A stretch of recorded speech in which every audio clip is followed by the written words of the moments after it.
Hey everyone, Mr. Sujano here. In this video we're talking about Game Boy Advance, Xbox, retro decks, some gaming leaks, and the Metaverse. Let's get started. Alright, we'll kick things off here talking about one of the best Game Boy Advance emulators out there, mGBA, and mGBA just got a brand new update. So version 0.10.0 of mGBA just dropped, and this one is a very big release. The last minor release was about 10 months ago. It's been a while. We're going to go over this changelog at a pretty high level here, so if you want to check it out in detail, I'll drop a link to it in the description below. The very first part about this release is kind of a building block for the future of mGBA, and that is LUA or Lua scripting support. At a high level here, mGBA now kind of supports scripts. The main developer provides some really great examples as to what exactly you may be able to do with these scripts in the future. For example, keeping track of what Pokemon are in your party, their stats, and more. It's worth pointing out that the developer says as of this release, there is no way to display any sort of graphical information in emulator yet. No overlays, no separate windows, nothing. Only textual and network interaction are supported in this initial release. But in the future, there's going to be some improvements here, and they're going to build out this feature. In my opinion, this new feature is absolutely huge, and it's only going to get better. I think it's going to change up the way people look at Game Boy Advance emulation, and also the way they approach it. It might increase immersion, it might increase the overall fun. In addition to that, the new version of mGBA has a built-in updater, and this is one feature I really like. So here's the new version of mGBA up and running, version 0.10.0. If you click on Tools and click on Settings, and from here scroll down to where you see Update and click on it, you can now see Update Channel as Development or Stable. I do recommend clicking Development. You get the latest and greatest version of mGBA. Now it is worth pointing out that I'm more of an experimental build type of person. I like testing the latest and greatest features. If you don't, if you like the Stable Edition, then just select Stable under the Update channel, and you can always just check now for a new update. Interestingly enough, it's telling me there's already an update.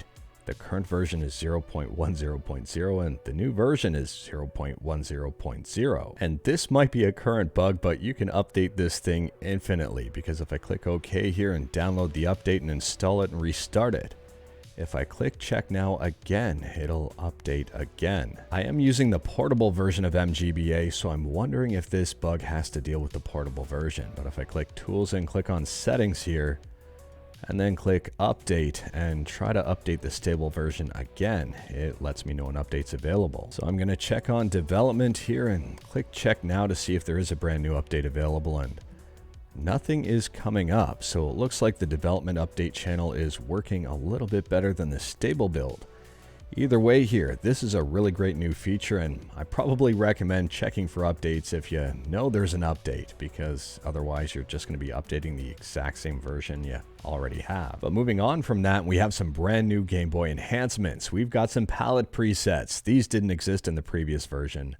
But if you like the palette of the Game Boy Light or the original Game Boy or Game Boy Pocket, well, you might be happy with these presets. mGBA has also done a great job at implementing the Super Game Boy Color, which is a feature a lot of people have never heard about before. And something I'm sure a lot of people will be happy to know, mGBA has improved the audio emulation by a considerable margin. If you are curious and want to hear the difference between version 0.9 and 0.10 of mGBA, check out the changelog because there is an audio comparison. In addition to that, there's been a ton of quality of life improvements. There's additional settings for handling mute, accelerometers in the DualShock and DualSense controllers, and even Switch Pro controllers can be directly used in supported games. Discord Rich Presence now supports displaying time elapsed in-game.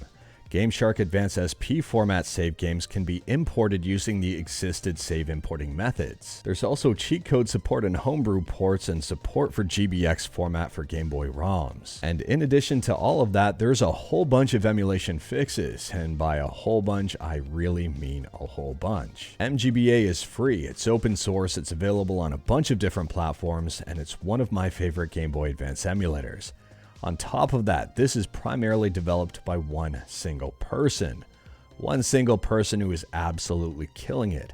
So thank you for developing mGBA, thank you for this release, and I can't wait to see what happens in the future. Next up, we're talking about Xbox emulation on Windows with Xemu, or Xemu, depending on how you want to pronounce that. Version 0.7.71 has just dropped. So this new version of Xemu brings about some quality of life improvements that some people might really appreciate if you're trying to troubleshoot. It now displays the MCPX BIOS MD5 hashes in the About view. This update should remove the need for users to determine the hash themselves in the event that they're debugging mismatched or corrupted ROM files. So if you're having a specific issue with Xemu and trying to debug it, this will speed up the process considerably. As far as I know, this new version of Xemu doesn't bring about any performance improvements, so if you are taking a look at updating and don't need this feature, you don't really need to update if you don't want to.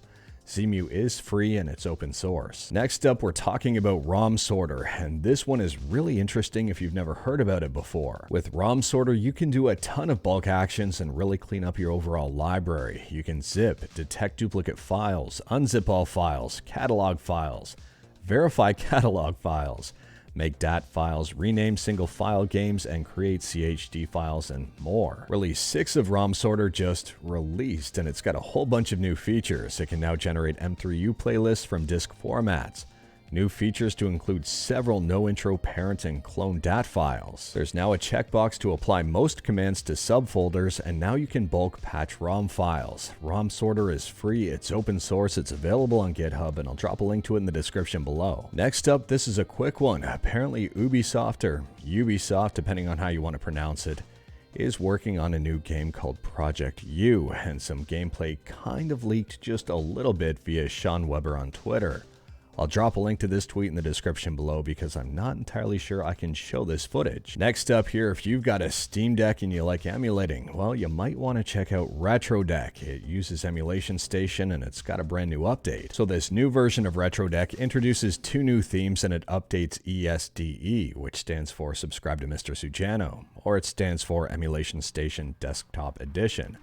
I guess it depends on how you want to interpret that, but it updates it to version 1.2.6. In addition to that, for RetroArch, you can now log into your Retro Achievements account, and they've also updated RetroArch and all of the standalone emulators. In addition to that, they've enhanced the Xemu experience and added in DuckStation as a standalone emulator. And one of the most important updates, I guess, is the fact that they have a brand new logo, which I do think looks pretty good. RetroDeck is free, it's open source, and if you feel like trying it out, I'll drop a link to the GitHub in the description below. Moving on, and I'm quickly talking about MultiVersus, and I'm not going to spend a whole lot of time on this one, unlike the people who are trying to unlock everything. MultiVersus is having a Halloween event, and VGC has calculated that players must play 780 plus games, I think it's 782 games in total, to unlock absolutely everything. And that's in a 30-day period. MultiVersus is free to play, and true to most free-to-play games out there, if you want the good stuff, you're going to have to probably pay or grind a heck of a lot. And truth be told here, I think these are mostly just cosmetic things, if not all cosmetic things, so if you don't care about that, then you've got nothing to worry about. Last up, we're talking about a metaverse. Not Facebook's metaverse, but a metaverse.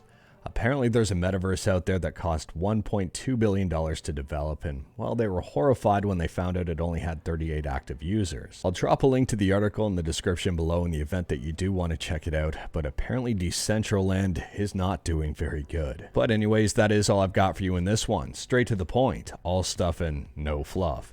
We talked about a ton today. Let me know your thoughts about any of it in the comments below. If you liked this video, leave a like. If you didn't like this video, leave a like. Hit that subscribe button, check out my other videos, don't tempt fate, save your state.